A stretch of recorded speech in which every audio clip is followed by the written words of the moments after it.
Hi everybody, welcome to Jenkins Boat Works. I am Chuck Jenkins. In this episode, we continue working on our Sound 12.5 sailboat building project. I had put off this one job for a little while because I was kind of nervous about it and I wasn't sure I understood exactly what the plans said and how to go about doing it, but at some point you just got to say, okay, let's try to tackle this. And what I'm talking about is putting our bevel on the transom.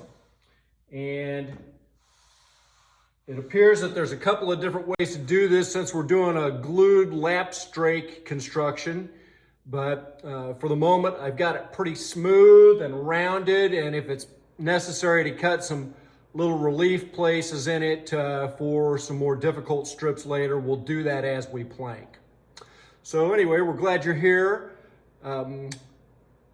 This is a ongoing long project. We've got a lot of content so far. We do have a playlist. If you've missed an episode or want to watch the whole build, the playlist will be linked at the end of the video and in the video description. If you happen to be new to the channel, welcome. If you're looking for a boat build project, this is it. And I expect this is going to take quite a little while. We have got most of the frames set up back here. And like I said, today we're working on the transom. So consider subscribing, and if you subscribe, click the little bell. That way you'll get update notifications when the next video comes out. All right, let's jump in and get some more work done. So I had the transom knee all ready to go, and I actually just pulled it out of here. And thankfully I didn't glue it in yet because I do need to go ahead and worry about beveling this transom. You can see we're still very rough. This is the transom cheek that's glued up on the underside of this, and you can see it gets narrower as it gets closer to the top. It gets wider here.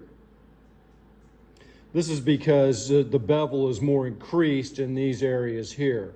And so the whole idea is to let the planking lay fair. Now, because it's glued lap strake, the plan actually shows where each plank would be. So here's the garboard and then the broad and each successive plank going up the transom. And so it looks like these could be cut in flat sections. Here it's rather detailed and scary. We're going to be using 3/8 inch plywood as our planking material. So it may not want to bend around these curves very easily, but as I read in John's instructions, he says that it may not be necessary to do all these individual flat little bevel places. Maybe these down here, depending on how we want to plank. So he basically says the transom layout has no notches. This is a change from the method shown in our book. This is done to make the transom easier to shape, and many of the laps you'll have to cut gains, either dory gains or planking gains. So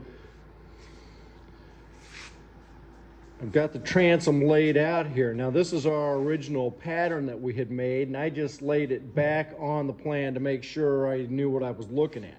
And when I had done this, I had punched holes in this, and this is exactly where those planks would lay.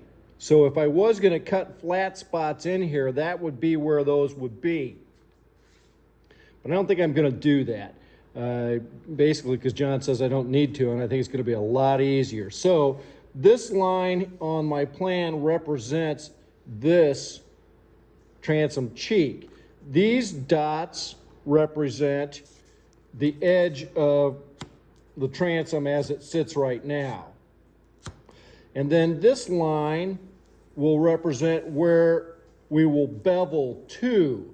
So I'm going to, first of all, punch a few more holes in here. and then we'll draw a fair line on the transom, and then we'll start figuring out how we're going to get our bevel. And I think that's going to be a relatively easy process, in part because I've done it before. Although we didn't have this transom cheek on the Haven, it was just the transom itself. So that's a little bit different, but shouldn't be that big a deal to figure out. And there may be a way to like use a jigsaw or whatever and kind of rough cut some of this. So I've been putting this off because, quite honestly, there's a lot of potential for screwing up and completely wrecking the transom that we have made so far. We're just gonna have to go slow and be very careful. I'm happy to see that, you know, the pattern fits on there quite well, and my center line is where it's supposed to be. So there's a lot good going on here. Okay, so I got a whole bunch of little punch holes in here, and I had this flipped over, and I now have punched little awl marks into the transom here and then drawn this line out. That should be my bevel line. And so basically we're gonna trim off all of this and all this down to this inside edge. So I think the easiest way to do that is gonna be to take my Japanese saw and put a cut mark in here that comes down to this inside edge up to here. So it's just going to be an angled cut. And then the idea will be that we will plane down to, we'll put a series of these, and the idea then is we'll plane down to that mark.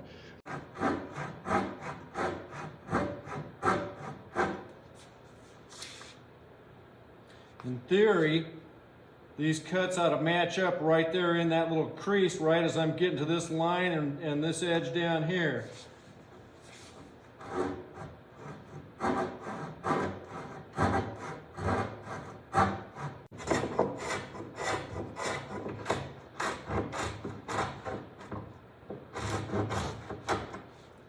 Okay, that's going to come off there okay.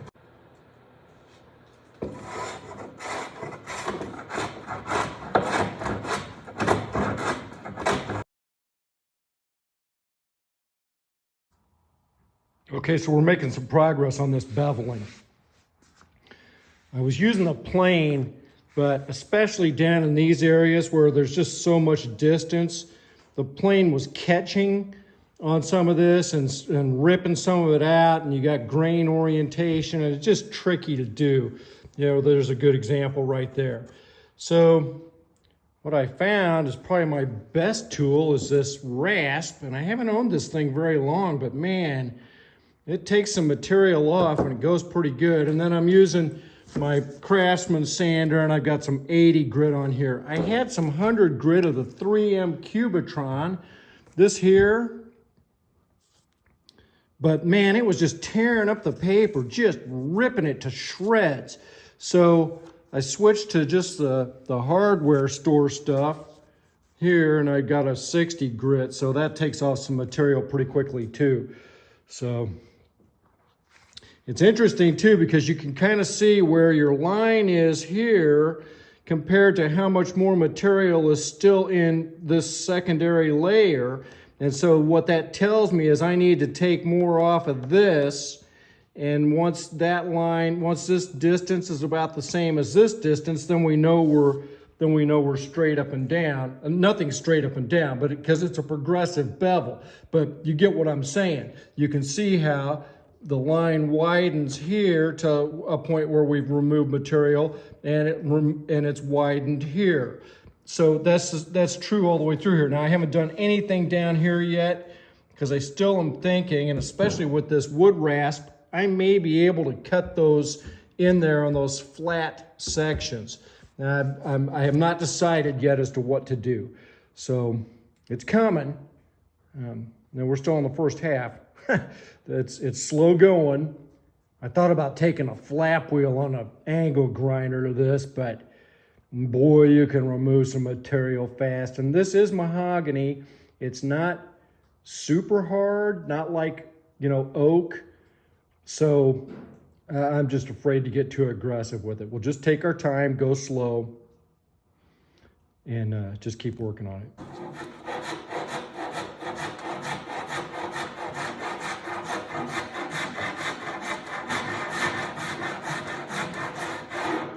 On this one, see, we're almost to that cut. The other thing that's happening is we're getting to a point where that crack goes away. Once you get up in here, it's still there just a little bit.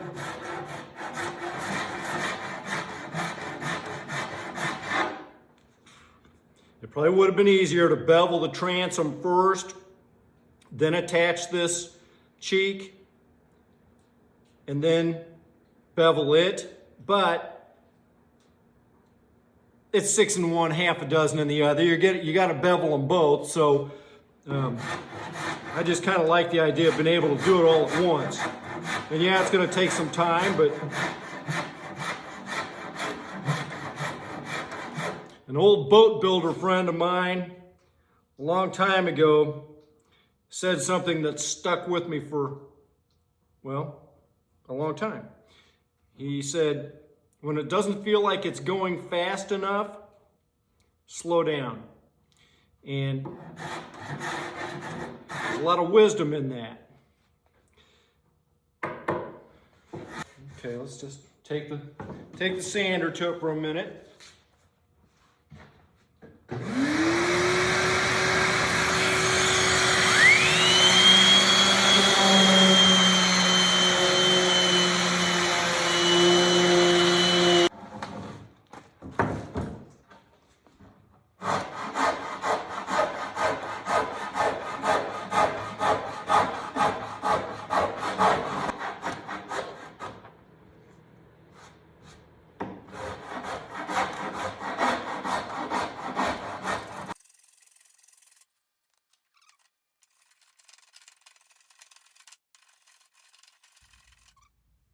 We did wind up using the angle grinder.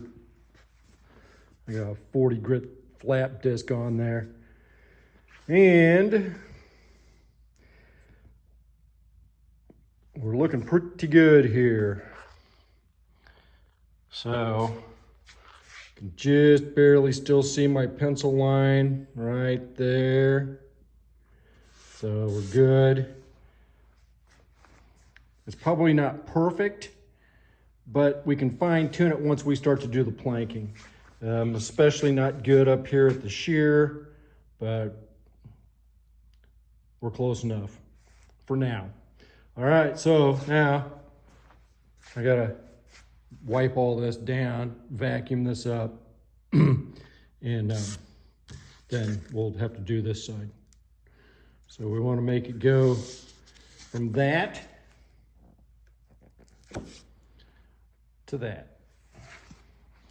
This piece of plywood is sticking through here, you can see it. So that's marine plywood. We're all good.